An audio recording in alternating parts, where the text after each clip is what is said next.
बिस्मिल्लाहिर्रहमानिर्रहीम। आज हम लोगों ने 7.2 एक्सरसाइज का क्वेश्चन नंबर 3 मतलब क्वेश्चन नंबर 1 का जो पार्ट नंबर 3 है, 4 है और 5 है, इसको हम लोगों ने सॉल्व करना है। तो बिल्कुल ही आसान से ही, इसमें भी जो हम लोग पीछे रूल्स पढ़ चुके हुए हैं बस वही रूल्स अप्लाई होंगे और हमारा जो है ये जवाब आता जाएगा। तो सबसे पहले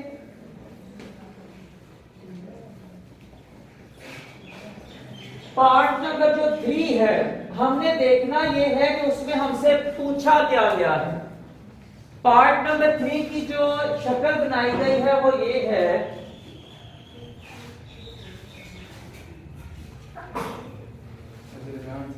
हाँ जी,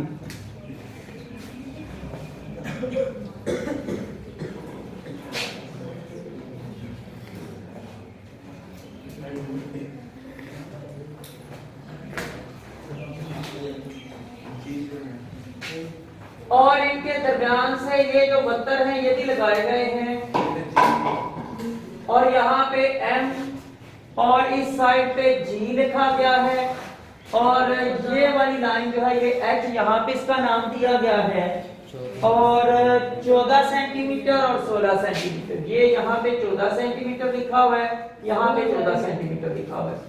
अब पूछा हमसे ये क्या है कि H जो है इसकी यानी यहां से लेकर यहां तक इसकी लंबाई कितनी है, G F से लेकर R तक जो लंबाई है वो कितनी है। हम लोगों ने जो मुतवाज़िल अज़ला की 5 खसूसियात पढ़ी थी, उनमें जो दूसरी खसूसियत थी, पहले हम लोगों ने बात करनी है G की बात करनी है। तो दूसरी खसूसियत जो पढ़ी थी वो हमारी ये थी कि मुतवाज़िल अज़ला में मुतकाबिला अज़ला के जोड़े आपस में मुतमासिल होते हैं। यानी मुतकाबिला अज़ला यानी आमने सामने के जो अज़ला होते हैं ये आपस में मुतमासिल यानी के बराबर होते हैं।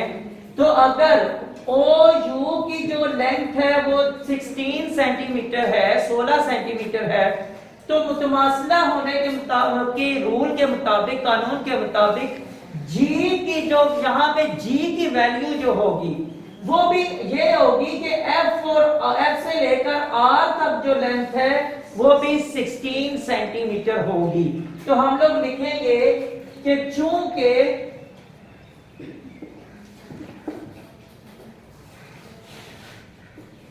OU की लंबाई 16 सेंटीमीटर है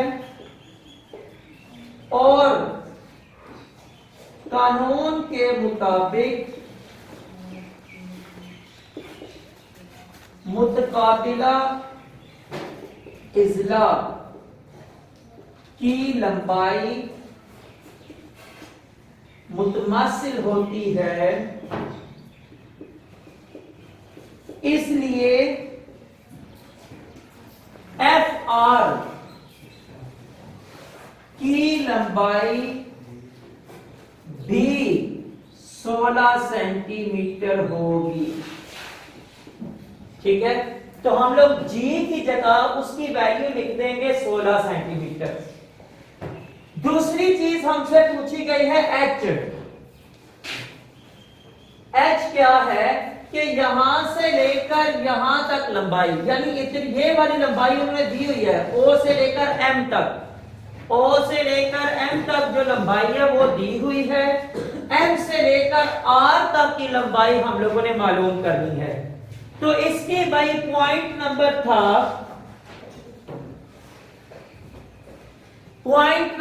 जी 5।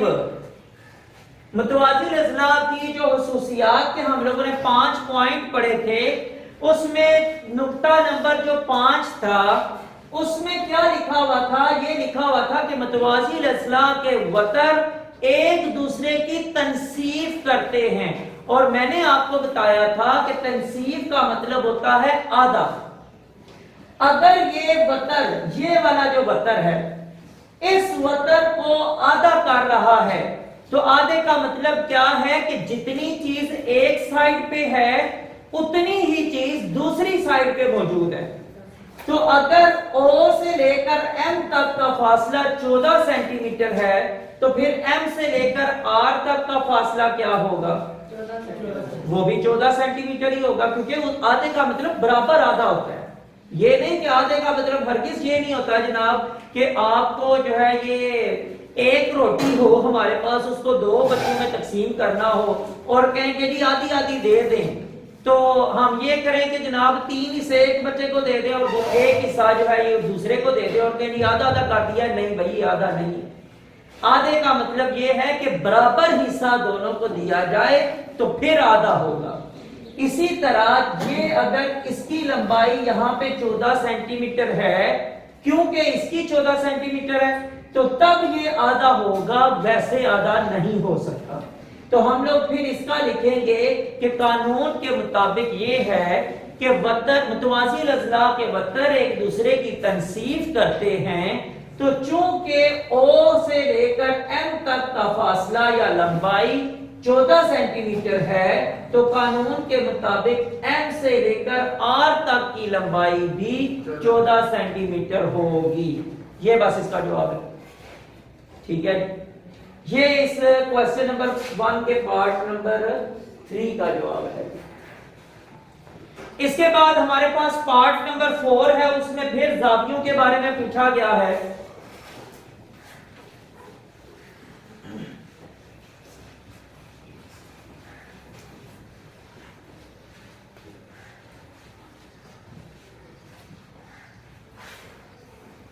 इसमें जरा देखें, चौथे सवाल के अंदर 3 शक्लें इकट्ठी बनाई गई हैं।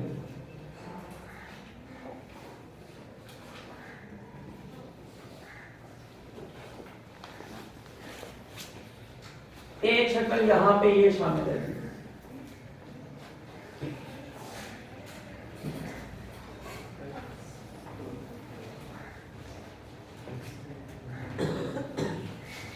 अब 2 जाविये उसमें बताए गए हैं और 2 जाविये जो है ये पूछे गए हैं।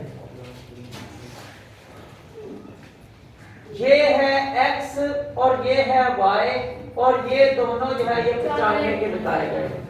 ठीक है, अब देखें जरा कि हम लोगों के पास जो है ये जाविया जो है यहाँ पे x मौजूद है। ये तीनों डब्बे एक ही साइज के हैं। मैंने बनाते हुए मुझसे तो नहीं सही एक साइज के बनने ना, क्योंकि मैंने कोई फुटार आपके नहीं बनाए। तो ये तीनों जाविये जब एक ही साइज के बने हुए हैं तो हम लोगों ने जावियों की जो किस्में पढ़ी थी 4 किस्में, जिसमें रासी मुतकाबला जाविये, मुतनाजरा जाविये, मुतकाबला अंदरूनी जाविये और उसके बाद अंदरूनी जाविये, ये 4 किस्में हम लोगों ने पढ़ी थी। और उन किस्मों को अप्लाई करते हुए उनके कानून के मुताबिक जो है हम लोग ये चेक करेंगे कि हमारे ये जाविये क्या बनते हैं। अब ये देखिए जरा कि ये तीनों डब्बे अगर आपस में बराबर हैं, अगर तीनों ये जो मुतवाज़िल अज़ला हैं इनका आपस में जो फासला है या जो भी इसका ताब है वो आपस में ये सारे मुतमासिल हैं, तो अगर यहाँ पे ये जाविया जो है ये 95 डिग्री सेंटीग्रेड का है तो ये जो y वाला जाविया है ये कौन सा होगा? क्योंकि भाई उनकी जो अज़ला हैं वो आपस में चूंकि मुतमासिल हैं तो फिर इनके जाविये भी जो है ये आपस में मुतमासिल होंगे। तो ये अगर 95 है तो y वाला जो जाविया है ये भी आपस में मुतमासिल होने की वजह से 95 होगा। इसके बाद ये वाला जो जाविया है ये 95 का है और सेम टू सेम मुतवाज़िल अज़ला यहाँ पे मौजूद है, तो x जाविया कौन सा होगा? फिर वो भी जो है ये इसके मुतमासिल जाविया होगा और वो भी जो है ये 95 का ही होगा। इसका बस इतना सा जवाब है। अब उसके पास बाद आता है कि लास्ट पार्ट, ये था 4। लास्ट पार्ट के अंदर जो है ये थोड़ी सी जो है ये हम लोगों ने जो है ना करनी है, ये एक्सप्रेशन बनानी है छोटी सी।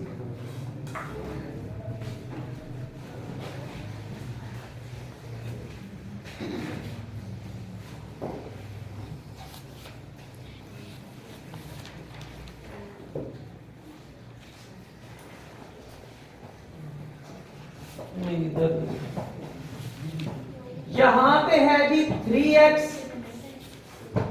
और यहां पे है 120 डिग्री। अब मुझे ये बताएं कि हम लोगों ने मालूम करनी है सबसे पहले x की वैल्यू, उसके बाद हमें पता चल जाएगा कि यहां पे ज़ाविया कौन सा है। ठीक है, अब ये बताएं कि यहां पे कौन सा कानून अप्लाई होगा।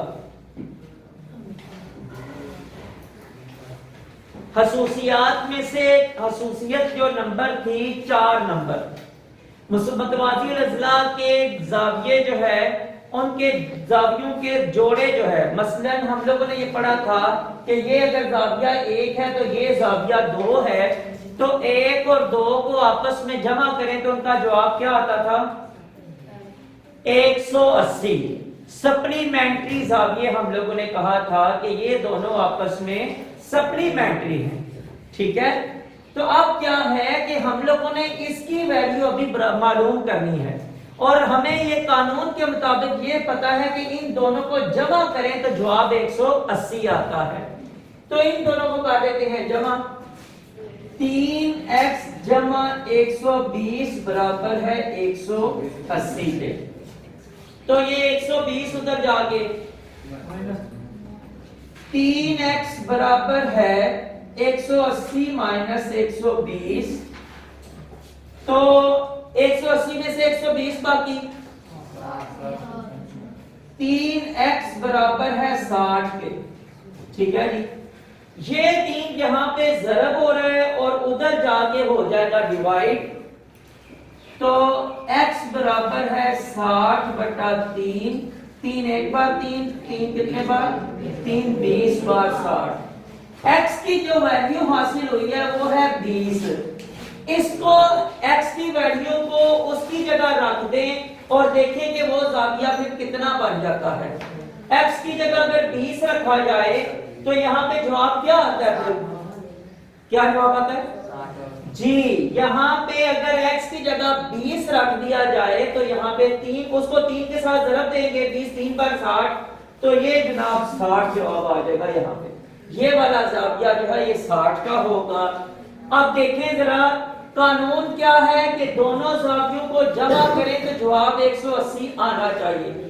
तो 120 को अगर 60 के साथ जमा करें तो क्या जवाब आता है, तो हमारा कानून यहाँ पे पूरा हो जाता है, इसलिए हमारा ये जवाब जो है ये ठीक है।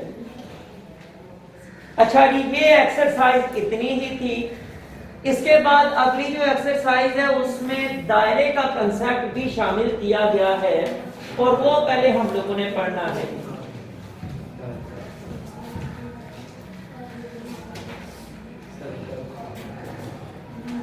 कहता है जी दायरा ज्योमेट्री की एक सादा बंद मुस्तवी या मुस्तवी पर सादा बंद मनखनी शक्ल है कि इस पर के तमाम नुकात एक मुअय्यन नुक्ता से हम फासला होते हैं।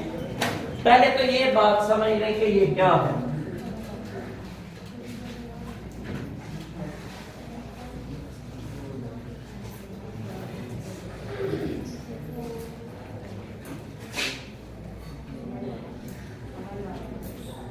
ये एक दायरा है। तारीफ के मुताबिक उसने जो बात की है हम लोग पहले उसको पूरा करने की कोशिश करते हैं। तारीफ में वो कहता है कि इसके तमाम नुकात जो है एक मुअय्यन नुक्ता से उनका फासला जो है ये बराबर होता है। सेंटर पॉइंट ही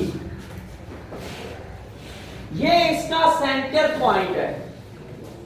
इसके सेंटर पॉइंट से जितनी मर्जी लाइनें यहां से इसकी तरफ खींच लें, उन सारी लाइनों का फासला आपस में बराबर होगा। यह बात उसने लिखी हुई है।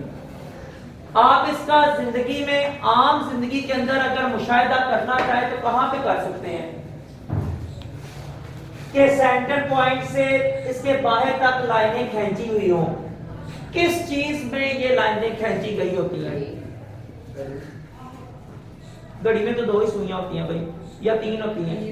3 मैक्सिमम 3 होती हैं, तो 2 होती हैं, 2 से कम नहीं हो सकती।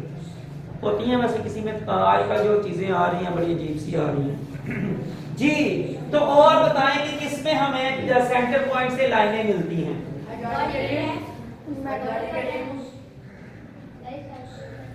कौन बोला है अभी?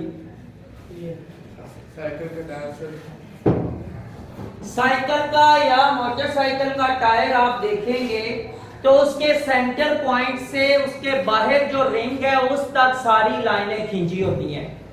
आप जरा गौर करना कि कभी वो तार अगर आप नहीं लेते हैं ना, तार टूट जाए तो वो आप दुकानदार से ये नहीं कभी कहते कि जनाब मुझे 2 फुट की दे दे, मेरी 2 फुट वाली तार टूट गई है।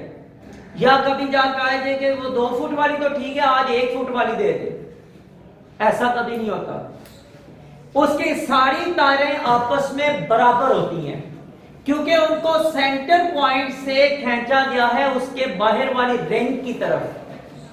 तो ये दायरे की डेफिनेशन के मुताबिक है कि हम लोगों का ये सेंटर पॉइंट जो है ये एक हमारा मुअय्यन नुक्ता है। इधर से जितनी भी लाइनें आप इस रिंग तक खींचेंगे वो सारी की सारी आपस में बराबर होती हैं और इसको जो है ये हम लोग क्या कहते हैं?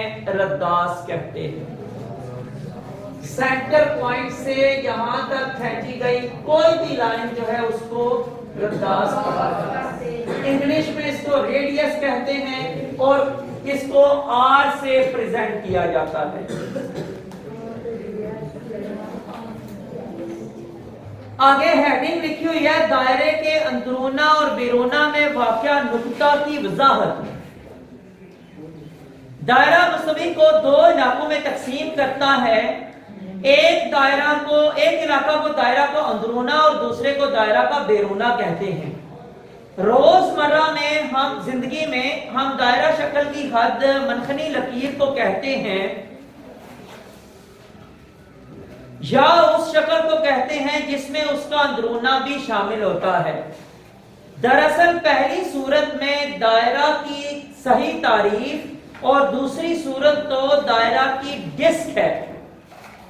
नुक्ता ए दायरा के बैरूना में है और नुक्ता बी दायरा के अंदरूना में है। अब ये जरा चीज आपको ये बता दूं,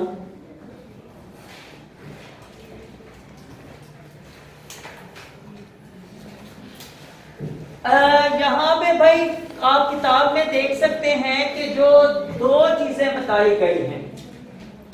एक ये वाला दायरा लगा हुआ है आपके सामने, इसकी एक ये लकीर है, एक ये जो लकीर लगी हुई है ना ये उसका बैरूना है, ठीक है। और इसके अंदर जितना भी एरिया है वो सारा उसका अंदरूना है। और ये जो लाइन है, ये जो लाइन लगी हुई है इसी लकीर को हम लोग मनहनी लकीर कहते हैं, ठीक है। अच्छा, अंदरूना और बैरूना शक्ल का आप लोगों को पता चल गया। अब उसमें लिखा हुआ है कि यहाँ पे एक जो है ना ये जिस तरह हम लोगों ने ये नुक्ता बनाया हुआ है, इस नुक्ता से हम लोगों ने लाइन खींची है सेंटर पॉइंट तक।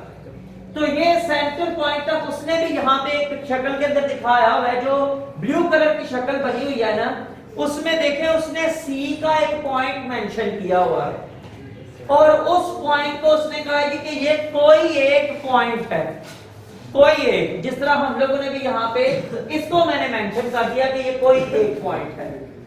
अब दायरे के बारे में जो और इसके मुतल्लिका इस्तिलाहात हैं जिनको हम लोगों ने पढ़ना है और आप लोगों ने इनको जानना है कि ये क्या होता है। सबसे पहले तो मैंने आपको बता दिया कि ये है जी रद्दास। ये क्या है? रद्दास। अगर हम लोग क्या करें कि इसको जो है ये कर दें पूरा,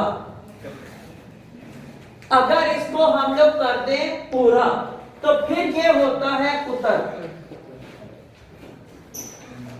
ठीक है। ये पूरी लाइन जो है ये कुतर होती है। उसके बाद उसने बीच में लिखा हुआ है, हाँ जी, एक खत ऐसा है जो इसको टच करते हुए गुजर रहा है। देखिए जरा,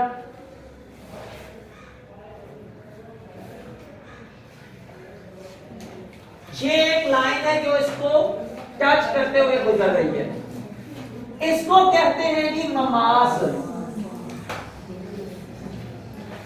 एक लाइन ऐसी है जो इसको काटते हुए गुजर रही है, ये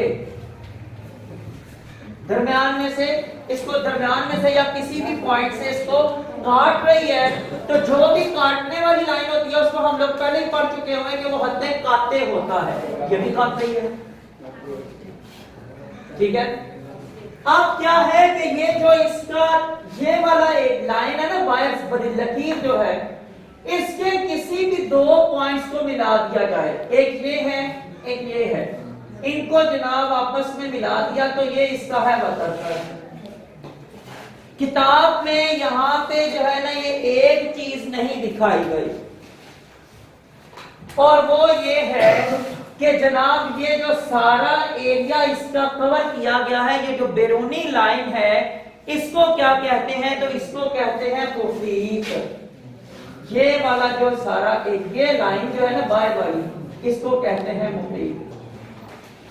ठीक है, ये लफ्ज यहां पे इसमें इन्होंने किताब में नहीं दिखाया हुआ।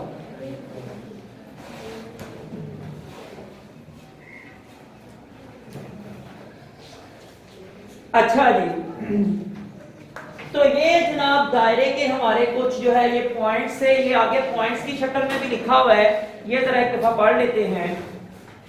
सबसे पहले उसने लिखा हुआ है, एक पॉइंट लिखा हुआ है कोस। तो भाई ये जो है ना, ये जो लगी हुई है ना गोल दायरा जो लगा हुआ है, किसी भी जगह पे हम लोग जो है ना मसलन मस्जिद के बरामदे होते हैं या घरों में कभी बरामदे के अंदर ना हम लोग उसकी एंट्रेंस दरवाजा जो होता है, ये नीचे इस तरह पिलर होते हैं, ऊपर से ना इस तरह उसको थोड़ा सा गोल बना देते हैं।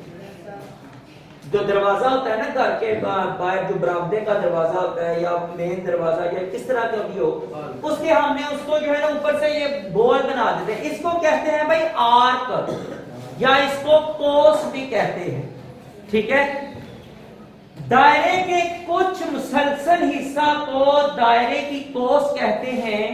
कोस ए बी को ए बी से जाहिर करते हैं, यानी जितना दायरे का हिस्सा लिया गया है, मसलन ये है ना, ये ए पॉइंट है और ये बी पॉइंट है, यहां से लेकर यहां तक जो गोल हिस्सा है ना वो उसकी ए बी कोस है, और उसको हमने जाहिर करना है ऐसे ए बी, और ऊपर यहां पे निशान लगा देंगे ऐसे कि ये इसका मतलब क्या है कि ये कोस को जाहिर किया जा रहा है, आर को।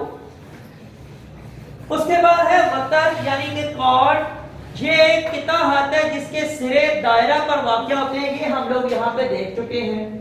ठीक है, फिर है काते सेक्टर, जिसको एक इलाका कहा जाता है। सेक्टर से मुराद कोई एक खास इलाका, दायरे का कोई भी। मसलन यहाँ पे हम लोगों ने काते लगाया तो ये वाला जो एरिया है इसको सेक्टर कहा जाएगा। ये खत्ते मुस्तकीम है जो दायरा को दो मुख्तलिफ नुकात पर कता करता है, यानी काटता है। वतर को दोनों तरफ बढ़ाने से काते बनता है, यानी ये जो वतर है ना, इसको अगर इस तरह बढ़ा दिया जाए तो वो काते बन जाता है। किता दायरा सेगमेंट, दायरे का वो हिस्सा या इलाका जो इसकी कोस या मुतलका वतर ने घेरा हो, उसे किता दायरा, ये अंदर वाला हिस्सा भाई, ये सारा वतर हमने लगा लिया है ना, अब ये अंदर वाला जो हिस्सा है इसको हम लोग किता दायरा कहेंगे। ममास, जिसको हम लोग इंग्लिश में टेंजेंट कहते हैं भाई, ऐसा हद मुस्तकीम जो दायरा को सिर्फ एक बैरूनी नुक्ते पर छूता हुआ गुजर जाए, इसे दायरे का ममास कहा जाता है। और उसके बाद लिखा हुआ है हम दायरा नुकात, तो ये क्या है, ऐसे तमाम नुकात हम दायरा कहलाते हैं जो एक ही दायरे पर वाक़या हो, जैसा कि ए बी सी डी। ये आप लोग शक्ल के अंदर देखेंगे कि ये जो खाली शक्ल दिखाई गई है ये वाली, इसमें 4 नुक्ते दिखाए गए हैं, तो ये चारों नुक्ते जो है हम दायरा नुकात कहलाएंगे क्योंकि एक ही दायरे में ये मौजूद है। ठीक है जी, तो ये दायरे के मुतल्लिका जितनी भी चीजें थी ये हम लोगों ने इनका पढ़ लिया है। कल इंशाअल्लाह ताला एक्सरसाइज नंबर आगे स्टार्ट करेंगे 7.3। और उसको कंप्लीट करेंगे। तो आज के लिए फिर भी इतना ही।